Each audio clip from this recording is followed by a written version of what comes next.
Okay, friends. Okay, so we start with pathology. I'm Dr. Sushant. I'm from AIMS Delhi, and I'm a pathology guest faculty at Dr. Bhatia Institute. So we are on Grand Test 161, starting with the pathological questions, or starting with pathology. That is question number 251. Starting with question 251. First point: 60-year-old patient presented with history of chest pain, cough, dyspnea. The VATS guided biopsy is below. Correct statement. The answer is C. That is, on histopathology, on histopath examination, ferruginous bodies are present. On histopath examination, ferruginous bodies are seen. This is the answer. Now let us see it point by point. The first option is specimen will be positive for TTF. TTF, it is a marker for adenocarcinoma. This is not adenocarcinoma. Next, Cushing's is paraneoplastic. When we talk about paraneoplastic syndromes, most common DD is small cell carcinoma lung. This is, again, we will not think of small cell. Ferruginous bodies, these are seen in malignant mesothelioma. And when we are talking about this question, the diagnosis is malignant mesothelioma. First point, which is associated with the presence of ferruginous bodies. Next point, let us see the differences. Malignant mesothelioma, it shows long and thin microvilli.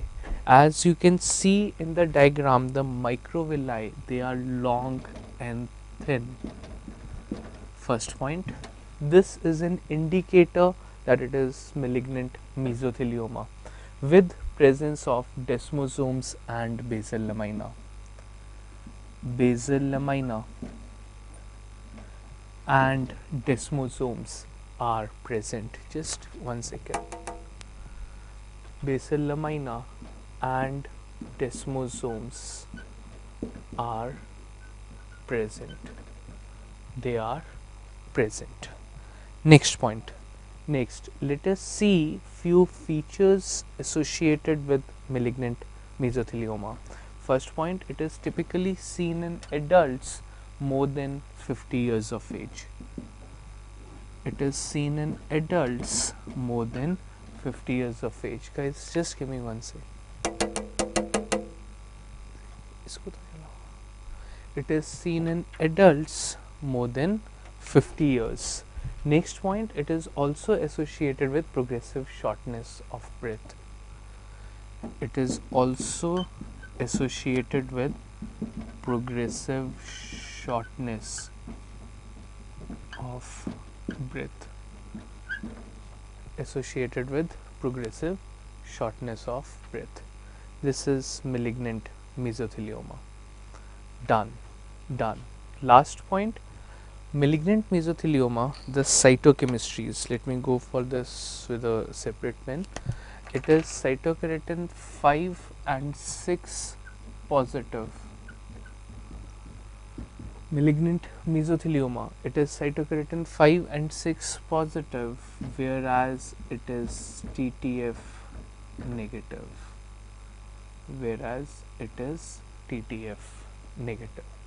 This is malignant mesothelioma. Done. Next, this gets us to the next question, that is question 252.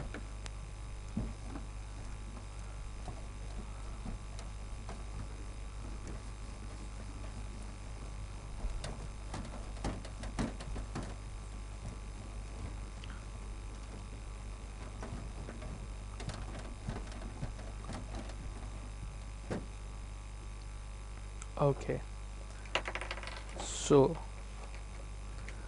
coming to question 252. Question 252 for DNA electrophoresis of a cell. Now this is important. This is the agarose gel plate. Let me draw it the other way around. This is the agarose gel plate which is showing.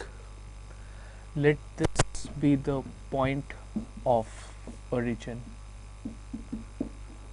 Point of origin. Starting with the first pattern, what you see here is a dense discrete band. What you see here is a dense discrete band right next to the point of origin, which is normal DNA. Which is normal DNA. In the second one, you see the presence of the classical step ladder pattern, which is seen in apoptosis, whereas the last pattern, that is C, A, B and C, A, B and C, the last one that is seen is necrosis, which shows a diffuse smearing pattern, that is necrosis. So the question that is asked is pattern B, that is apoptosis. Choose the false statement and the answer is B. B for Bombay. Answer is B, that is it is a passive process. It is a passive process because you very well know you very well know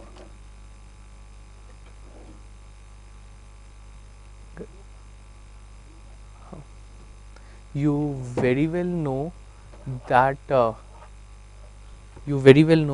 I'm so sorry, I was distracted for a second. You very well know that apoptosis is an active process. It is not a passive process. Next point. This gets us to the next question, that is question 253. The electrophoresis pattern and what is shown is important, and I absolutely need not tell you that in apoptosis the plasma membrane is intact. It can be both physiological and pathological. Plasma membrane is intact and the inflammation is absent. All these features, they are opposite of that of necrosis. Next, this gets us to the next question, that is 253. Coming to question number 253. This shows you a colored image. The microscopies are extremely important, no doubt about it. Just one second. Question 253. This shows you a colored image with two features. Firstly, the answer is A, that is papillary thyroid carcinoma. Papillary thyroid carcinoma. First point, what it shows you is the presence of optically clear nuclei called as orphan eye nucleus. First point, papillary thyroid carcinoma, it shows the presence of orphan eye nucleus. Let me add one word, shows the presence of orphan eye nucleus, which are optically clear in nature.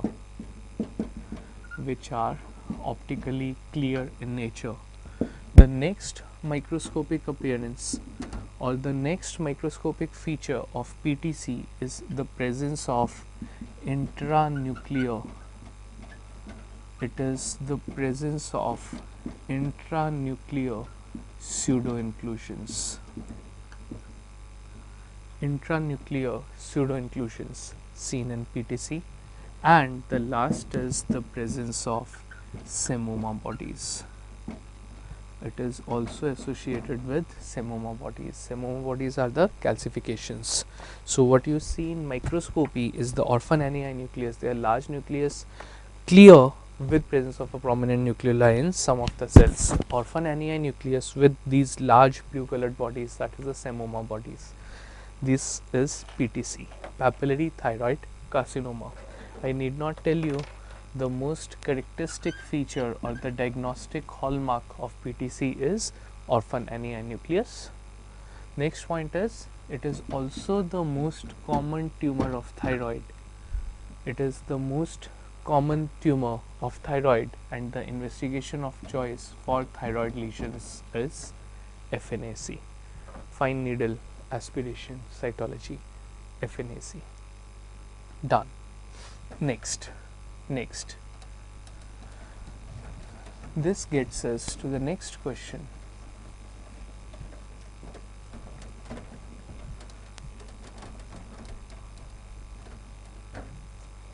This gets us to the next one, that is question 254.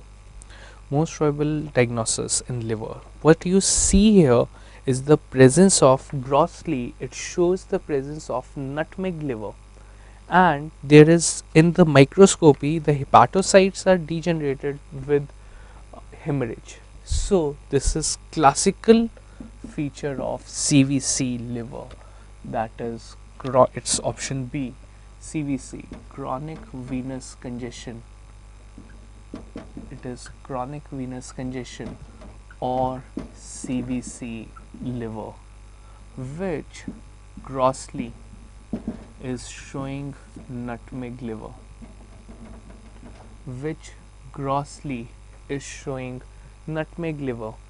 and microscopically it shows degenerating hepatocytes.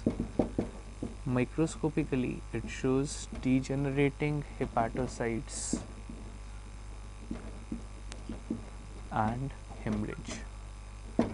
Next point, nutmeg liver or CVC liver, it is more commonly associated with right-sided heart failure.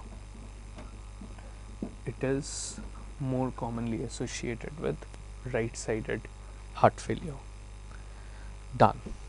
Next. This gets us to the next question, that is 255.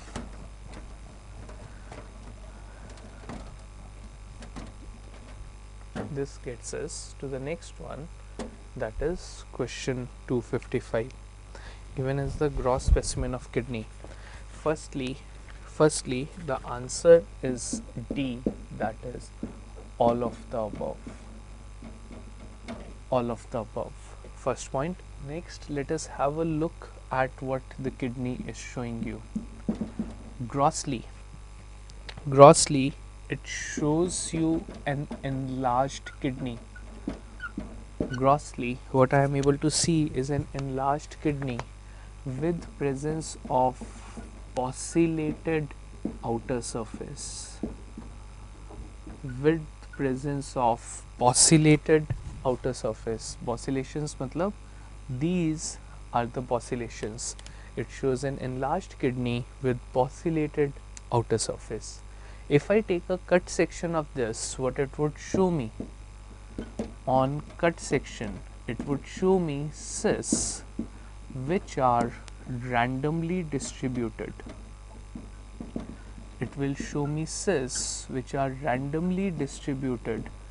In cortex and medulla.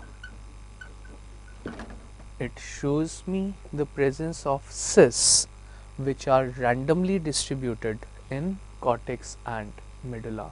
So the diagnosis of the gross is adult polycystic kidney disease.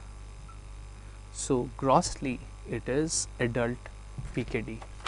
Now, starting with adult PKD, I need not tell you, in adult polycystic kidney disease, inheritance pattern of the disease, it is autosomal dominant. Next point, please put a star on this. It is bilateral in nature, and it is a progressive renal disease.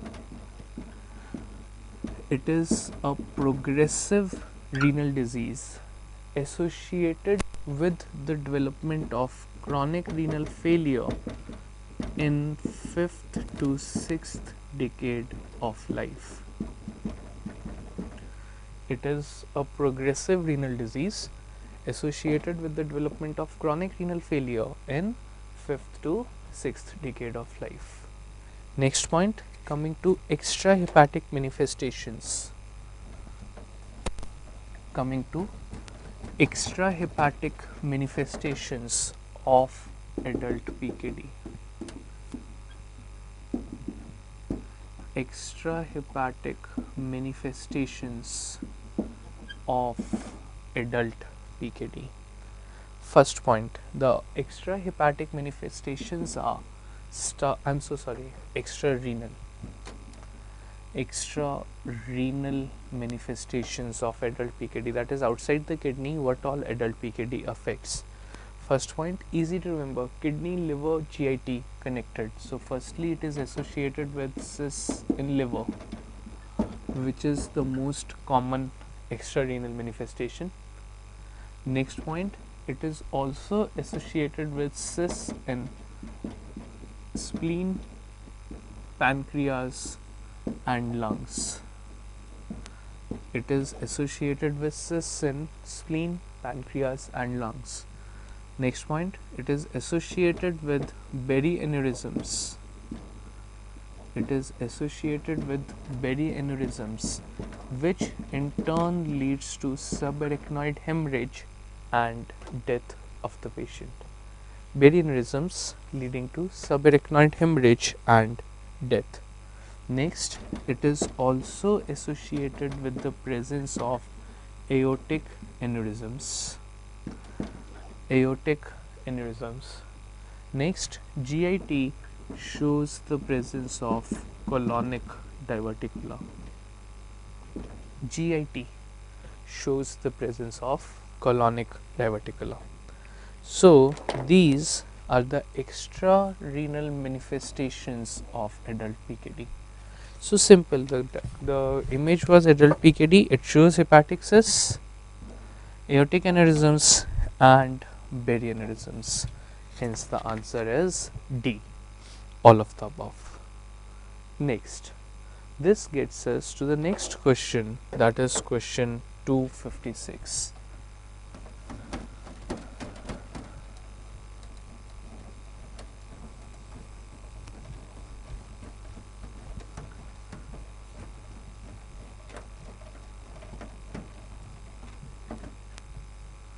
Coming to the next one, that is question 256.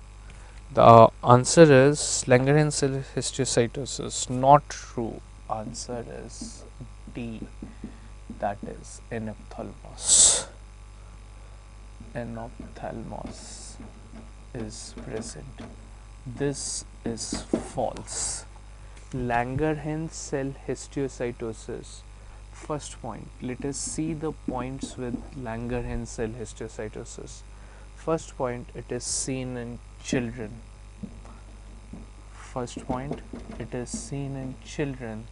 Most commonly being in 1 to 3 years of age. Next point, it is associated with retroauricular bone infiltration. It is associated with retroocular or retroorbital bone infiltration, in turn leading to the development of exophthalmos.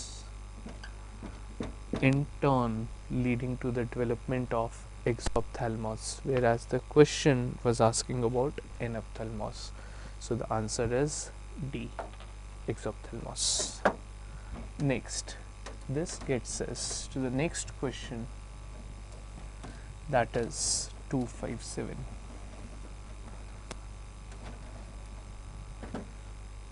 This gets us to the next one, that is 257, which is true regarding tumorigenesis during aging. Suppression of proto-oncogene. No, this is not true. The proto-oncogene will increase in activity. Telomerase reactivation. This is true.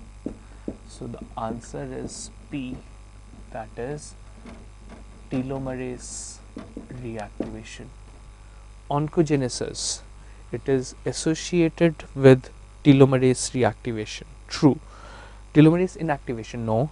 Increased apoptosis, no, because apoptosis is reduced in tumors. Apoptosis is programmed cell death. In tumors, the apoptosis is reduced, not increased. And what is telomerase? Telomerase, it is a ribonucleoprotein that is expressed in stem cells. Telomerase, it is a ribonucleoprotein. It is a ribonucleoprotein expressed in stem cells. A ribonucleoprotein expressed in stem cells. Next point, it prevents telomere shortening. It prevents telomere shortening. It prevents telomere shortening, as a result of which the cells are able to proliferate indefinitely. As a result, it is associated with indefinitive cell proliferation. It is associated with indefinitive cell proliferation. This is question 257. Next, this gets us to the next one, that is 258.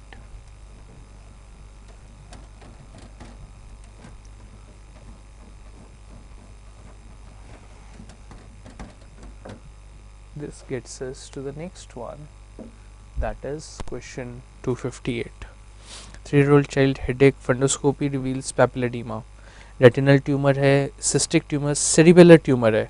Child is at increased risk of development of bilateral RCC, bilateral renal cell carcinoma.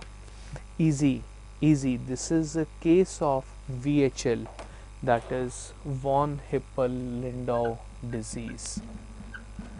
This is a case of VHL, that is von Hippel-Lindau disease. What is VHL or what is von Hippel-Lindau disease?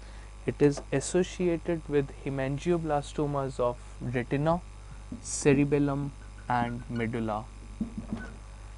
It is associated with hemangioblastomas of cerebellum, retina and medulla. Next point, it is associated with RCC, that is renal cell carcinoma. Next, it is also associated with pheochromocytomas. It is also associated with pheochromocytomas and pancreatic cysts.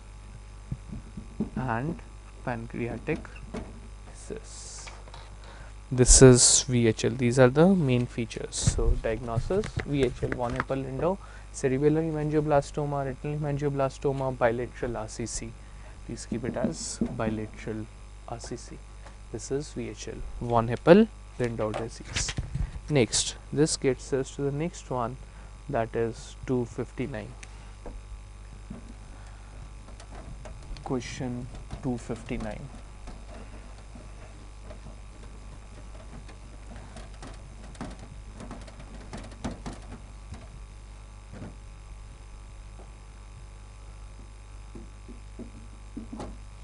First point, which is most likely cause of palpable DCIS, comedocarcinoma.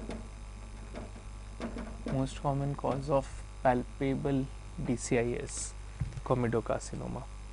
First point, let us have a look at DCIS, ductal carcinoma in situ.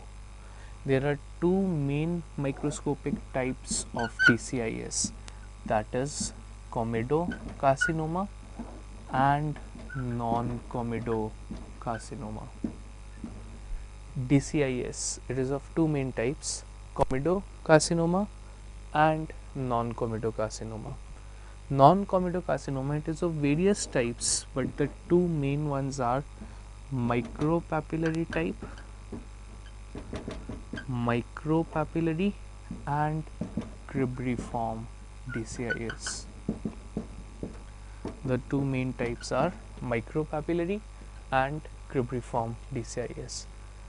So, this is the morphological classification. Easy point, DCIS, it is associated with calcifications. So it is picked up on mammography. Calcifications, so it is picked up on mammography. First point. Next point, most common cause of palpable DCIS. Most common cause of palpable DCIS, comedocarcinoma. Comedocarcinoma. Done. Next, you very well know. Let us add 1 point each with micropapillary and cribriform also. First point, microscopically, cribriform DCIS. Microscopically, cribriform DCIS. It shows the presence of the classical cookie cutter appearance. It shows cookie cutter appearance. Cribriform DCIS. Why cookie cutter? Because of the presence of round luminal spaces. Cookie cutter appearance. Cribriform DCIS. Whereas in micropapillary DCIS, the central fibrovascular core, in micropapillary DCIS, the central fibrovascular core in the papillae is absent. In micropapillary, the central fibrovascular core in papillae is absent. Next point. Next. This gets us to the next question, that is question 260.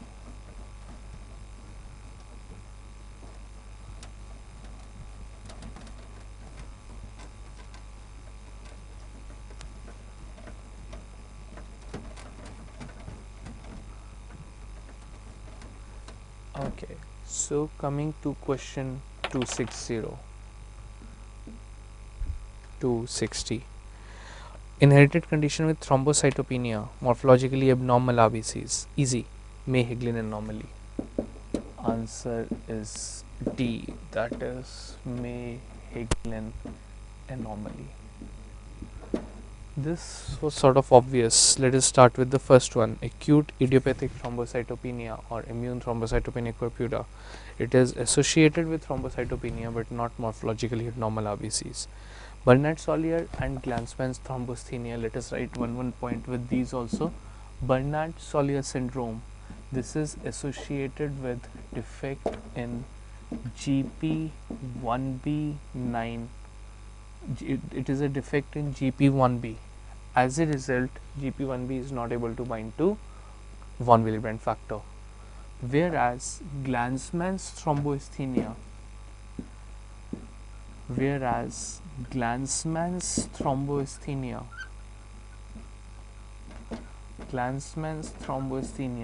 is a defect in GP2B3A. Glanzmann's thrombocythemia, it is a defect in GP2B3A. Last point, let us write about ITP also. Immune thrombocytopenic purpura. In ITP, please never ever call it as idiopathic. It is immune thrombocytopenic purpura, and it is associated with presence of antibodies against ITP. It is associated with presence of antibodies against GP1B9 complex,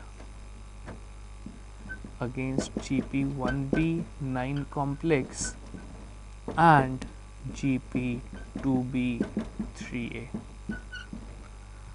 ITP, immune thrombocytopenic purpura. It is associated with antibodies against GP1B9 complex and GP2B3A. Done. So this gets us to the next question, that is question 261. So the answer is May-Higlin anomaly. Inherited thrombocytopenia with presence of abnormal leukocytes or with presence of abnormal neutrophils is May-Higlin anomaly. Next, this gets us to question 261. Answer is B, polyarteritis nodosa.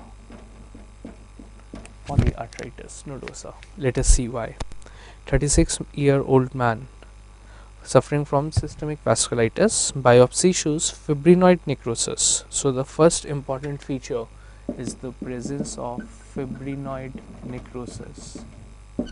Next, normal aortic arch, absence of giant cells. Normal aortic arch and no giant cells rules out Takayasu. I'm so sorry. It rules out Takayasu syndrome. Next point, age of the patient was 36 years.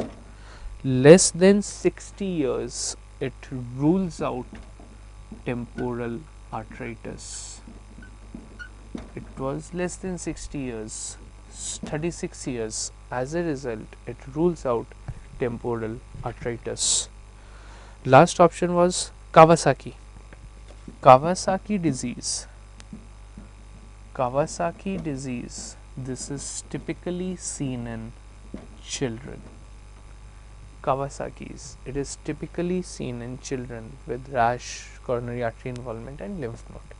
Let us write this. It is seen with rash, lymph node involvement, and coronary artery involvement. So, Kawasaki is associated, it is most commonly seen in children. So, as a result of these, the answer is polyarthritis nodosa. That is pan. Done. This gets us to the next question, that is 262.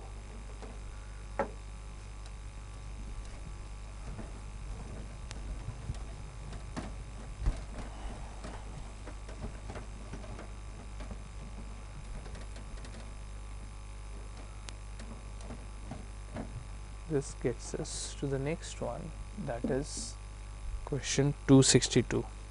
Most likely to cause protein losing enteropathy, Meniere's disease. The answer is D. That is Meniere's disease. First point, Meniere's disease, it is associated with up to 40% loss of proteins. It is associated with up to 40% loss of proteins in GIT. First point. So protein losing enteropathy, when somebody is talking about, think of it as Meniere's. Next point, let us see what is Meniere's disease. Meniere's disease, it is a hypertrophic gastropathy. Meniere's disease, it is a hypertrophic gastropathy. The name tells you everything. Gastropathy, problem in the stomach, associated with hypertrophy. As a result, microscopically it shows epithelial hyperplasia. Microscopically it shows epithelial hyperplasia. Point to be noted here is this epithelial hyperplasia is without inflammation. This epithelial hyperplasia is without inflammation, and grossly it is associated with giant cerebriform enlargement. Grossly it is associated with giant cerebriform. Cerebriform matlab brain like. Giant cerebriform enlargement of rugal folds. Grossly it is associated with giant cerebriform enlargement of rugal folds. Point to be noted here is it is not an exophytic growth. Point to be noted here is it is not an exophytic growth on gross. Done. This finishes question 262, Meniere's. This gets us to the next one, that is 263.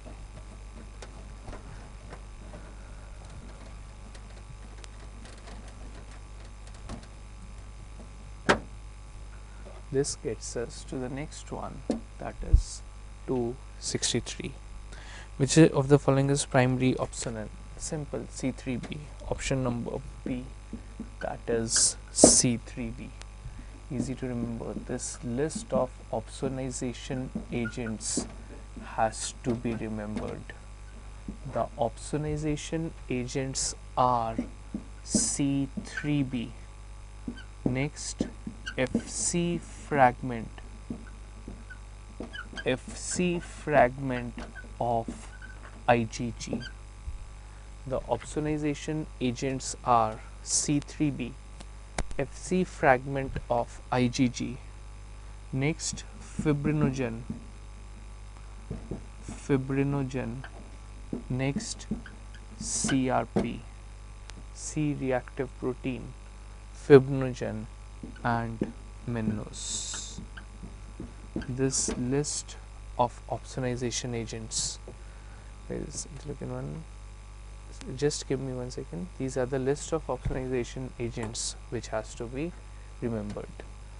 Please note among the complement factors, C3b is an opsonization agent versus C5a which is a chemotactic agent. Please don't go wrong in this. C3b is an opsonization agent versus C5a which is a chemotactic agent. Done. Next point. This gets us to the next one. This gets us to the next question, that is question 264. Question 264. Diamond-Blackfan anemia. Diamond-Blackfan anemia, it has a quick response to steroids, congenital pure red cell aplasia. Answer is C. It is not associated with neutropenia. Diamond-Blackfan, it is not associated with leukopenia. First point, let us have a look at Diamond-Blackfan syndrome or Diamond-Blackfan anemia. Now, Diamond-Blackfan anemia, it is an autosomal dominant disease. It is autosomal dominant, associated with short stature, associated with physical abnormalities, that is short stature, cleft lip, cleft palate, and lab wise it is a pure red cell aplasia, PRCA. So Diamond-Blackfan syndrome, it is autosomal dominant, associated with short stature, physical abnormalities of cleft lip, cleft palate. You can also see ventricular septal defects, AST and VST, atrial and the ventricular septal defects, and lab findings may it is associated with PRCA, pure red cell aplasia. Therapy of choice, steroids. Therapy of choice, steroids. So as it is a PRCA or a pure red cell aplasia, it is not associated with neutropenia. So all of the following are features except neutropenia. Next, 265.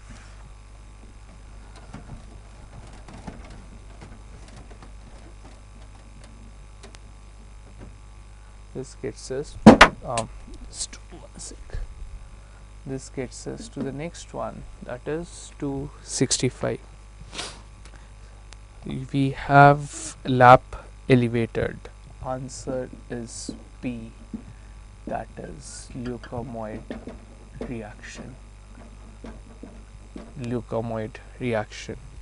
C, TLC is elevated, 30,000. Next, no myelo, metamyelo are demonstrated in the peripheral smear. Lap is elevated? First point is high lap score, elevated TLC. Though the peripheral smear says that no myelo and metamyelocytes are seen, but in leukemoid reaction you can have predominance of neutrophils also. You can have a predominance of neutrophils. Polycythemia vera is hemoglobin high, that is elevated hemoglobin.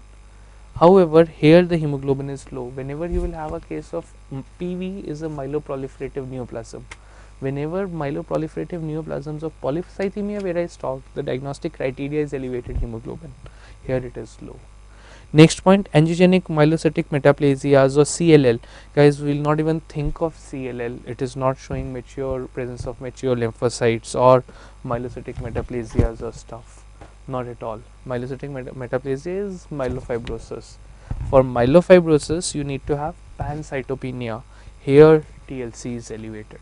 So let us see it option wise. Polycythemia vera, hemoglobin should be elevated. Next point, angiogenic myelocytic metaplasia, that is myelofibrosis.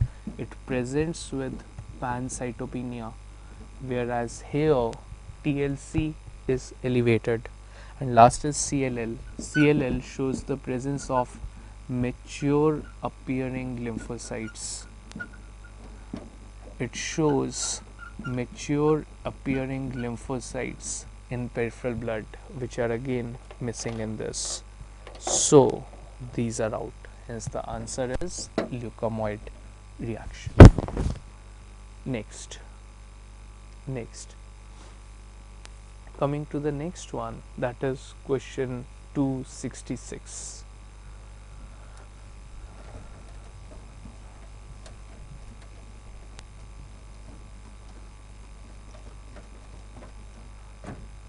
Coming to question number 266. Penicillin was infused, second dose, cerebral lesions, Disney hypertension. Which hypersensitivity? It is type 1 hypersensitivity. Nothing to be explained in this. You very well know type 1 hypersensitivity. It is the allergic reaction. It is the allergic response or the allergic reaction, and penicillin is one of the most common drugs associated with this. Next, it is also associated with asthmas or parasitic infestations. Asthmas or parasitic infestations. Next point, main immunoglobulin in type 1 hypersensitivity, IgE. Main immunoglobulin, IgE. Next point, it is also associated with main cell, mast cells and eosinophils. Main cells involved in type 1 hypersensitivity, mast cells and eosinophils. Next point, which type of TH response is seen in type 1? It is associated with TH2 response. Type 1 hypersensitivity associated with TH2 response. Done. This finishes 266. This gets us to the next one, that is 267. Question 267. Answer. Question number 267. Ring-like enhancement with frontal lobe involvement with areas of necrosis. C. It is glioblastoma multiforme. Glioblastoma multiforme. The clincher here, that is what made it the classical diagnosis, is ring-like frontal lobe. Firstly, frontal lobe involvement. Next point, areas of necrosis. The minute we talk about necrosis, think of a grade 4 tumor, that is glioblastoma.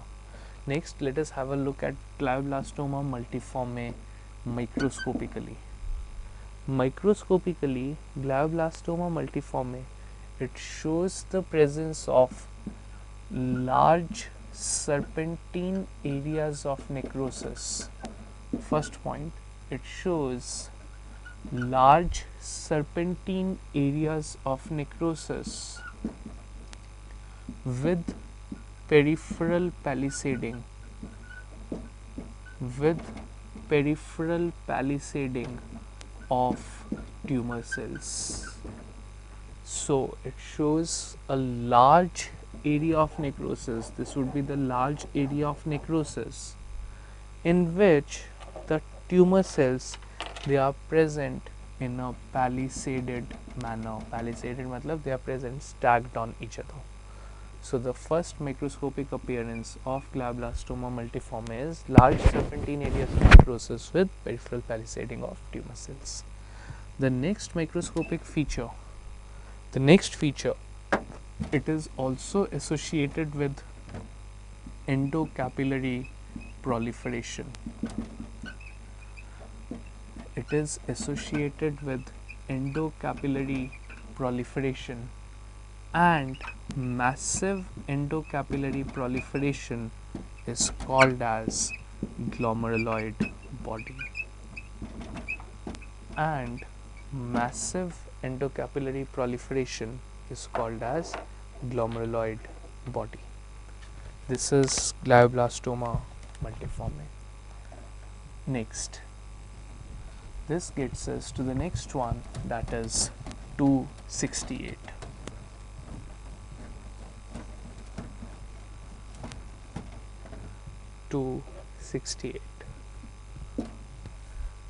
Mediators of acute inflammation not derived from the cell.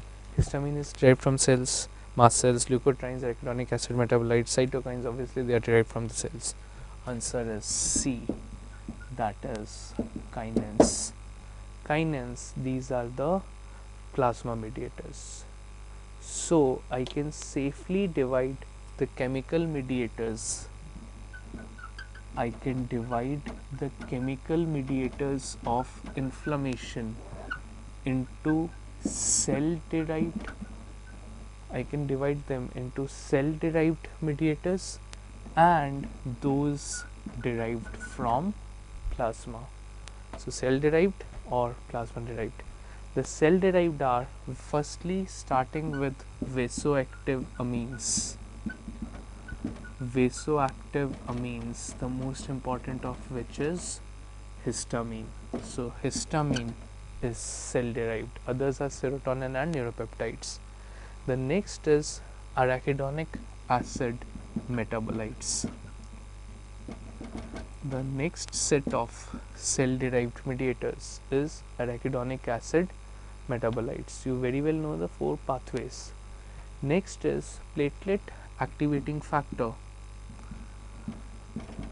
Platelet activating factor and cytokines.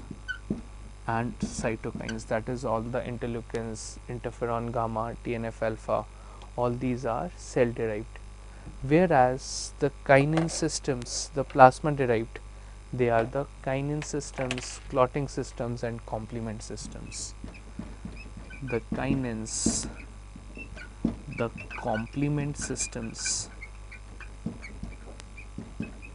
the kinins, the complement systems, the coagulation systems and stuff, or the clotting systems, they are all plasma derived. Done. This is cell derived versus plasma derived. Next point. Coming to question number 269. So easy. Which of the following is not a cell derived mediator? Kinins, because kinins belong to the plasma derived category. Next.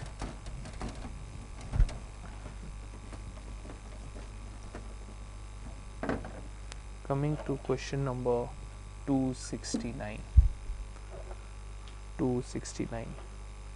First point. Negri bodies are not found in. They are found in basal ganglia, pyramidal nucleus, hippocampus, Purkinje fibers, they are not found in the subcortical white matter. They are not found in subcortical white matter. So the answer is D. Next point, they are found in hippocampus, Purkinje nucleus and basal ganglia. Unfortunately, this needs to be remembered. You very well know Negri bodies, they are seen in rabies. Negri bodies, they are seen in rabies and they are cytoplasmic eosinophilic inclusions. They are the cytoplasmic eosinophilic inclusions. So, Negri bodies, they are seen in rabies, are cytoplasmic eosinophilic inclusions, and these sites, wherever the Negri bodies are seen, they are not associated with inflammation. These are the important features associated with Negri bodies. Next, question 270.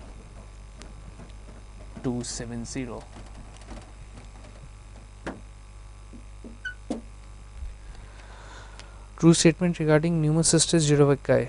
Alveoli is filled with foamy exudate. No. It is true is A. Interstitial pneumonitis with foamy vacuoles. No. Necrotizing hemorrhage. No. Pleural effusion. No. So the answer is A. Alveoli is filled with foamy exudates. With pneumocystis jirovecii pneumonia, the alveoli are filled with foamy exudates. First point. So, starting with what is this? First point, it is associated with hyperplasia of type 2 pneumocytes. It is associated with hyperplasia of type 2 pneumocytes. First point, you very well know there are two types of pneumocytes, 1 and 2. 1 are more common and it is associated with type 2 pneumocyte hyperplasia. Next point, in pneumocystis jirovecii, in the foamy exudate, organisms appear as small bubbles. The organisms, they appear as small bubbles. They appear as small bubbles in a background of proteinaceous exudates. In a background of proteinaceous exudates. This is pneumocystis jirovecii infection. So the answer that alveoli are filled with foamy exudates is absolutely right. Next point. Question 271. Question 271.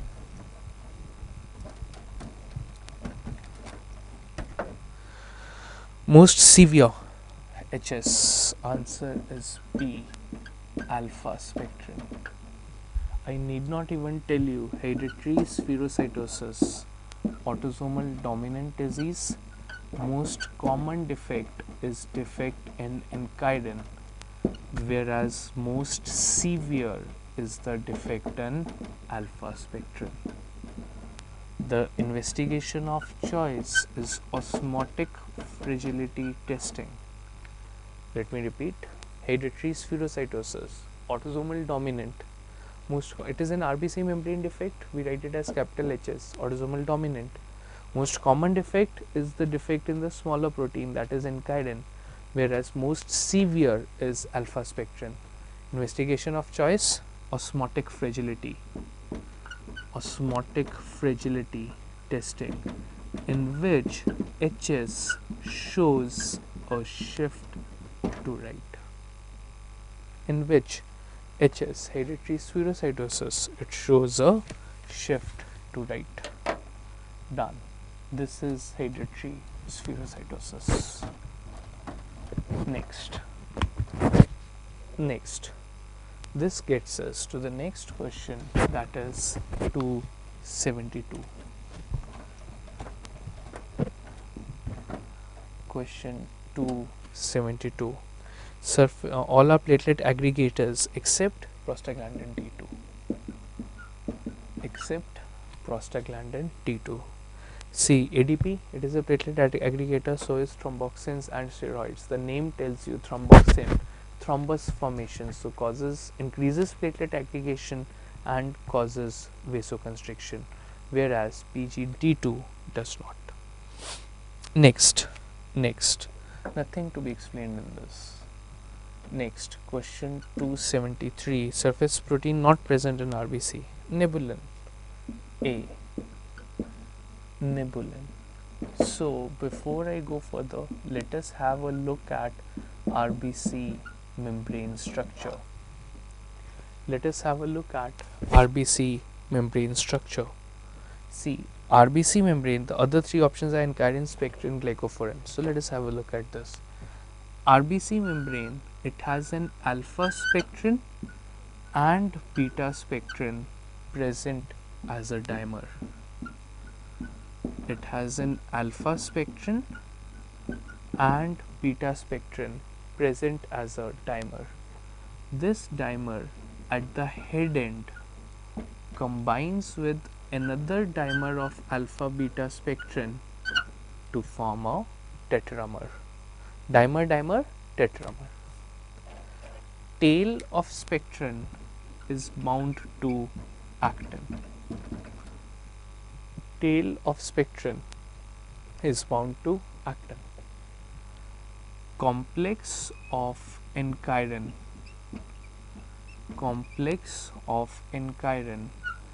with protein 4.2.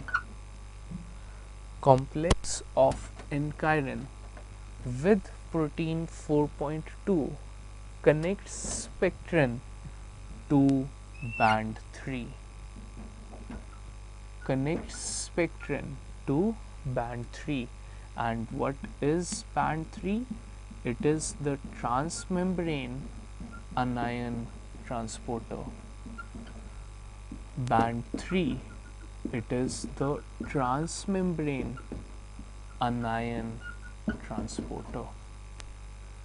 Protein 4.2 is also called as pallidin.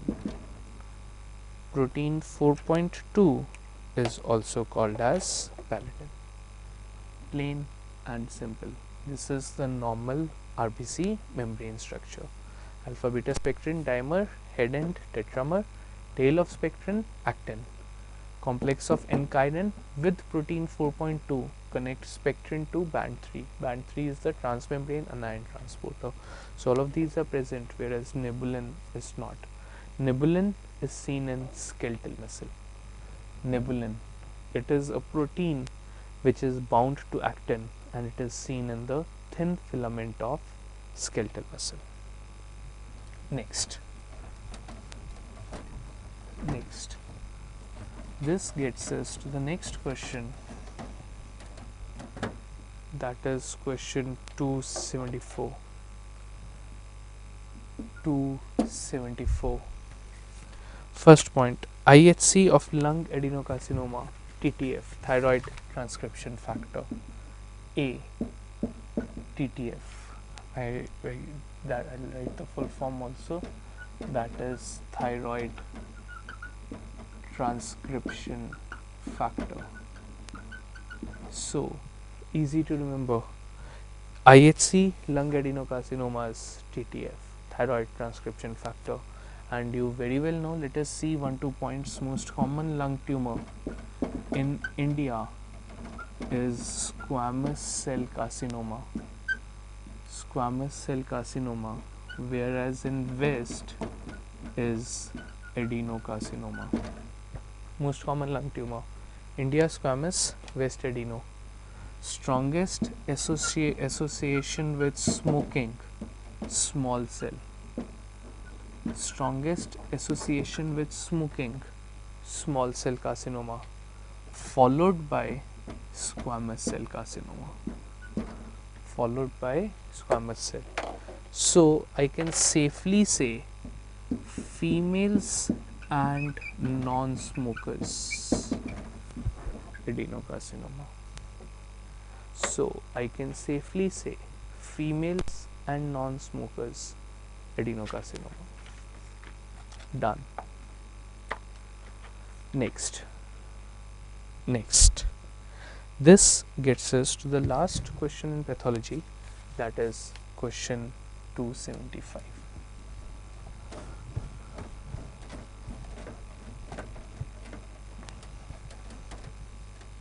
Question 275.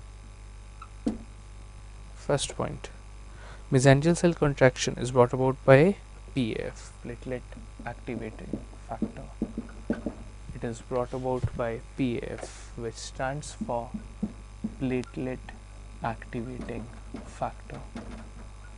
This is a factual point which has to be remembered. The mesangial contraction or the renal effects, they are induced by endothelium. Mesangial contraction, it is induced by endothelium.